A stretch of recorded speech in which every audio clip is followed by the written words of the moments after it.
Pensemos en una pregunta fundamental. ¿Qué pasa en el cerebro cuando la capacidad para conectar con los demás se ve secuestrada por un trastorno por uso de sustancias? Y es que la empatía no es nada más un concepto bonito, es una función cerebral increíblemente compleja. Hoy tenemos evidencia, y cada vez más sólida, de que su disfunción es una pieza central en la fisiopatología de la adicción. En este análisis vamos a sumergirnos justo ahí, en la superposición de los circuitos neuronales que manejan tanto la empatía como la conducta adictiva. Bienvenidos al canal educativo de la Escuela Militar de Medicina de México.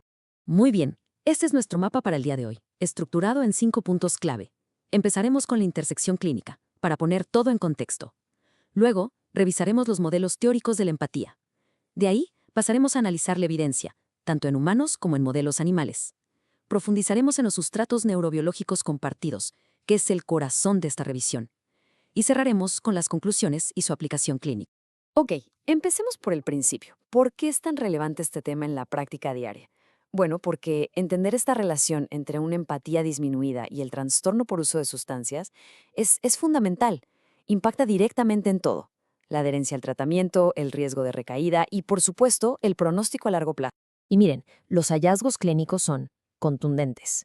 La disminución de la empatía se observa una y otra vez en usuarios de estimulantes, alcohol, opioides, lo que sea. Pero aquí viene lo realmente interesante.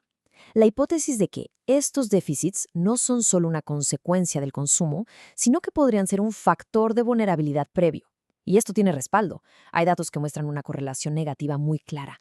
A menor nivel de empatía, mayor es el número de recaídas en pacientes con trastorno por uso de alcohol. Esto nos obliga a cambiar la perspectiva y a ver la empatía como un factor de riesgo que podemos modificar, un posible objetivo terapéutico. Perfecto. Ahora, para poder desmenuzar esta interacción tan compleja, necesitamos un marco teórico sólido. Así que pasemos a los modelos que nos permiten diseccionar la empatía en sus componentes neurofuncionales. Pensemos en la empatía como si tuviera dos grandes sistemas. Por un lado, la empatía emocional, a veces llamada contagio emocional. Es la parte más visceral, más automática, mediada por circuitos subcorticales muy antiguos. Es la que nos permite, literalmente, sentir el estado de otra persona. Y por otro lado está la empatía cognitiva. Este es un proceso de orden superior, mucho más cortical. Es la capacidad de inferir, de entender lo que el otro piensa o siente, lo que involucra la toma de perspectiva y la teoría de la mente. Y aunque son distintos, su interacción es constante y clave para una conducta social sana. Entonces, ¿cómo pasamos de sentir o entender a actuar? Pues aquí es donde entra el modelo de percepción-acción, el PAM. Este modelo es fascinante porque nos da un puente traslacional. Postula que el simple hecho de observar a otro en un estado emocional activa automáticamente en nuestro cerebro las mismas representaciones neuronales. Se crea una especie de eco neuronal, un estado afectivo compartido, que se convierte en el motor que nos impulsa a una acción prosocial, a ayudar. Muy bien, ya tenemos la teoría. Ahora vamos a ver qué nos dicen los datos duros. Vamos a analizar la evidencia conductual, enfocándonos primero en los hallazgos en humanos, que es lo más relevante para la clínica, para luego complementar con los modelos animales que nos dan la visión mecanicista. Y la evidencia en poblaciones clínicas es robusta. En personas con trastorno por uso de alcohol, por ejemplo, se ve una dificultad muy marcada para leer correctamente las expresiones faciales, sobre todo las negativas, como el miedo o la tristeza. En usuarios de cocaína, lo que se observa es una clara disminución de la preocupación empática. Y esto no es subjetivo, se correlaciona directamente con una reducción del volumen de materia gris en zonas clave como la corteza prefrontal y la ínsula. No estamos hablando de sutilezas, son déficits cuantificables en la maquinaria cerebral del procesamiento social. Y aunque nuestro foco son los humanos, es importante ver de reojo la evidencia preclínica, porque nos da la base causal. Desde los experimentos clásicos del Rat Park, se ha demostrado una y otra vez que un ambiente socialmente rico, con interacción voluntaria, funciona como un potentísimo freno para el consumo y la búsqueda de drogas. Es una demostración clara de que el refuerzo social puede competir y ganar contra el refuerzo farmacológico. Esta gráfica es una maravilla porque ilustra esa relación causal perfectamente. Vamos a analizarla juntos. Arriba vemos el diseño experimental. Los paneles A y B simplemente confirman lo que esperamos. El grupo experimental aprende a autoadministrarse heroína. Pero la joya de la corona está aquí, en el panel C. Lo que mide esta gráfica es cuánto tiempo tardan en ayudar a un compañero atrapado. Vean el grupo control, en blanco. Aprenden a ayudar cada vez más rápido. Ahora vean el grupo de heroína, en morado. No solo no aprenden, sino que su conducta de ayuda se ve atenuada. Y esta diferencia no es casualidad, es estadísticamente significativa, con un valor P de 0.027. Es la prueba directa de que un historial de consumo de heroína erosiona la motivación para ayudar. De acuerdo, ya establecimos el vínculo en la conducta. La pregunta del millón es, ¿dónde pasa esto en el cerebro? ¿Cuál es el punto de encuentro? Bueno, ahora sí, vamos a meternos de lleno en los circuitos neuronales que son secuestrados tanto por la adicción como por la empatía. La investigación actual apunta a 3 jugadores clave, 3 regiones que parecen ser el epicentro de esta intersección.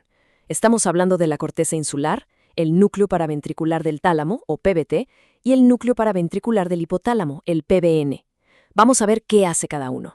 Hablemos de la ínsula. Esta región es simplemente fascinante. Es el centro que integra cómo nos sentimos por dentro, la interocepción. En la adicción, su papel en el craving es tan bestial que una lesión ahí puede, de un día para otro, borrar la adicción al tabaco. Pero, y aquí está lo increíble, es la misma región que se enciende cuando sentimos el dolor de otro y que es indispensable para ayudar. Y la prueba definitiva, si la reactivamos artificialmente en modelos animales, se restaure por completo la conducta de ayuda que la heroína había suprimido. Impresionante. Ahora, el núcleo paraventricular del tálamo, el PVT, quizá menos famoso pero igual de importante. Es una estación de relevo crucial para muchas drogas de abuso, y si inhibimos su conexión con el núcleo accumbens, los síntomas de abstinencia de opiáceos se reducen drásticamente. Pero por el lado social, su actividad se correlaciona con conductas de consolación y parece ser vital para dar ese primer paso, para la adquisición inicial de la conducta de ayuda. Es como el interruptor del contagio emocional. Y finalmente, el núcleo paraventricular del hipotálamo, la fábrica de oxitocina del cerebro. Sabemos que la oxitocina puede atenuar el consumo de drogas y el craving. Y claro, a nivel celular, las neuronas que la producen en el PBN se activan justo durante las conductas de ayuda. Pero, ojo, no es tan simple. La oxitocina no es la molécula del amor y ya está. Su efecto depende totalmente del contexto social. A veces promueve la ayuda, otras veces conductas defensivas. Es un regulador mucho más sofisticado de lo que se pensaba. Bueno, hemos navegado la clínica, la teoría, la evidencia y la neurobiología. Ahora, la pregunta final y más importante. ¿Y esto para qué nos sirve? ¿Qué nos llevamos de todo esto a la práctica clínica? Aquí están los mensajes clave para llevar. 1. Los déficits de empatía no son un efecto secundario, son una característica central del trastorno. Hay que empezar a verlos así. 2. La conducta prosocial es, básicamente, un escudo potentísimo contra la recaída. La evidencia es abrumadora. 3. Estas 3 regiones que vimos, ínsula, PVT y PBN, son nuestras nuevas diaras terapéuticas. Nos abren la puerta a modular al mismo tiempo la disfunción social y la recaída. Y por lo tanto, 4. Pensar en terapias para potenciar la empatía ya no es una idea lejana, es una estrategia novedosa y necesaria para mejorar los resultados del tratamiento.